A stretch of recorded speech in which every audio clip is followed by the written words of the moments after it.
Have you ever settled into a beautiful location for a few months, surrounded by interesting people and exciting opportunities, but still felt completely disconnected? You're not alone.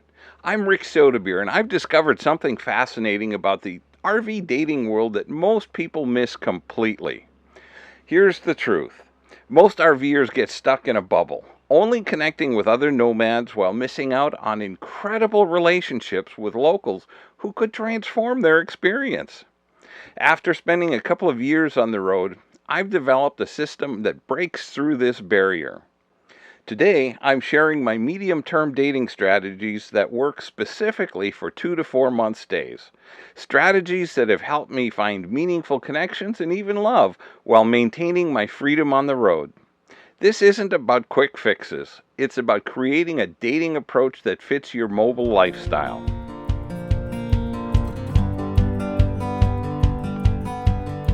Welcome back to the RV Dating Life. If you're new here, I'm Rick Soetebier, a dating coach and a full-time RVer. In our previous weeks, we covered the initial RV dating style and dating strategies for short stays and how to leverage digital platforms for connection. Today, we're diving into medium-term dating, what to do when you're staying somewhere for 2 to 4 months. We'll cover 3 essential areas. 1, how to make meaningful connections with locals, not just fellow RVers. 2, practical ways to balance work responsibilities with an active dating life. And 3, strategies to find and participate in local events that attract quality singles. Let me tell you why this matters so much. When you're staying somewhere for a few months, you have a unique opportunity to develop deeper connections than during brief visits, while still keeping things light enough to move on when it's time.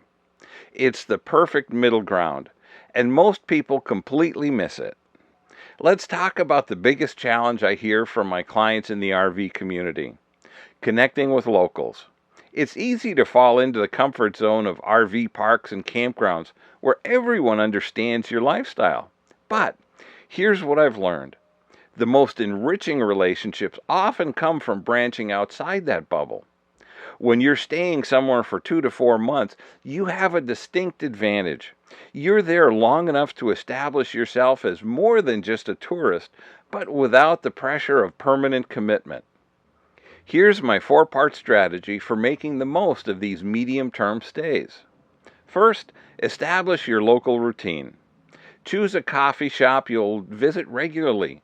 Find a gym where you can work out a few times a week. Or select a park for your daily walks. Becoming a regular somewhere creates natural opportunities for repeated interactions, which is how relationships develop organically. I had a client, Barbara, who was staying in Sedona for 3 months. Instead of bouncing between different cafes, she chose one local spot for her morning coffee 3 times a week. By week 3, she was on a first-name basis with not only the staff, but several other regulars, including a widower named James, who later became a significant relationship for her. Second, be upfront about your timeline. When meeting potential dating partners, transparency is key.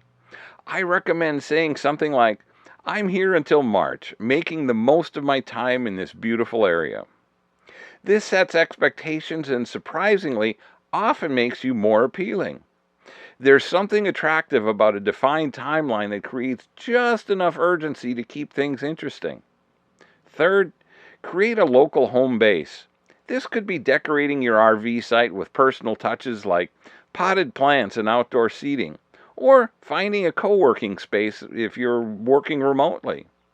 Invite people over for simple gatherings. It's amazing how creating even a temporary home changes how others perceive you and how you feel about your own presence in the community.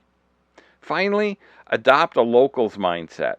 Research the area's history, learn about local issues, and engage with the community as if you're considering moving there permanently. Ask locals for their favorite hidden gems rather than sticking to tourist destinations. This approach not only leads to better experiences, but signals to potential partners that you're genuinely interested in their community. Now, let's address a critical challenge for many of you: balancing work responsibilities with an active dating life. Whether you're working remotely or enjoying retirement, effective time management is essential. For my remote working nomads, here's what works for me. Structure your work week intentionally. Consider front-loading your hours from Monday through Thursday, leaving Friday for lighter tasks. This creates more flexibility for weekend activities and dates. I call this the compressed work week strategy, and it can be a game changer for many of you. Use your lunch breaks strategically. A 45-minute coffee date during lunch can be more efficient than trying to schedule evening outings every time. It's low pressure and has a natural endpoint, making it perfect for initial outings. Join co-working spaces rather than working from your RV all the time. These environments naturally put you in contact with other professionals, some of whom might be single and share your interests. For my retired RVers, you face a different challenge. Sometimes having too much unstructured time can make dating feel overwhelming. Create a personal routine that designates specific days and times for social activities. Perhaps Tuesdays and Thursdays are your community engagement days, while weekends are reserved for potential dates. Consider part-time volunteering.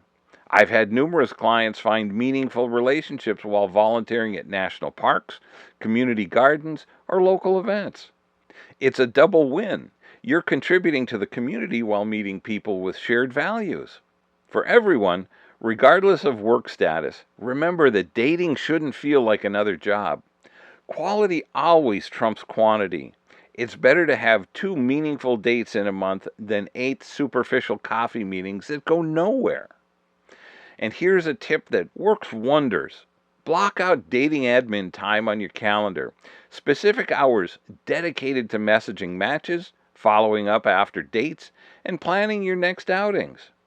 This prevents dating tasks from spilling over into your entire week and helps maintain healthy boundaries. Let's move on to one of my favorite topics, how to find and participate in local events that connect you with interesting singles in the area. First, let's talk about finding the right events. Beyond the typical tourist activities, here are my go-to resources. Local church communities can be wonderful, welcoming spaces if that aligns with your values. Many have specific groups for singles in midlife, and they often organize social events beyond regular services. Meetup groups remain one of the best resources for RVers. Look specifically for groups with regular gatherings rather than one-off events. The key is consistent participation. Showing up once doesn't build connections, but becoming a familiar face over several meetings does. Facebook groups focused on local interest are gold mines. Search for groups related to hiking, book clubs, cooking classes, or whatever interests you in the area that you're visiting. Nextdoor is often overlooked but incredibly valuable since it's exclusively used by locals.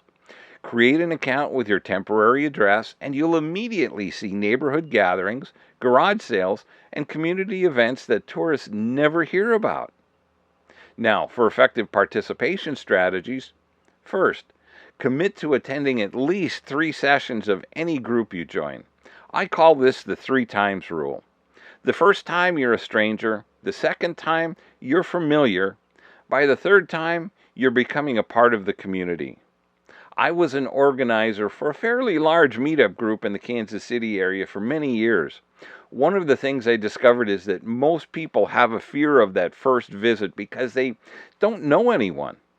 Once they got there, usually one of 2 things would happen.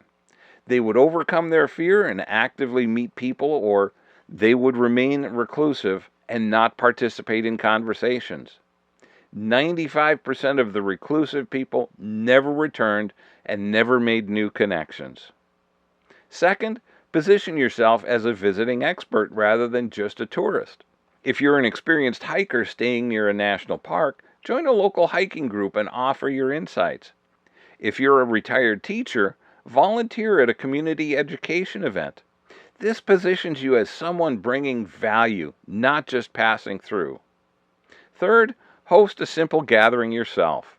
One of my clients, Michael, would organize a travelers and locals mixer at his extended stay campground, inviting both RVers and people from the surrounding community.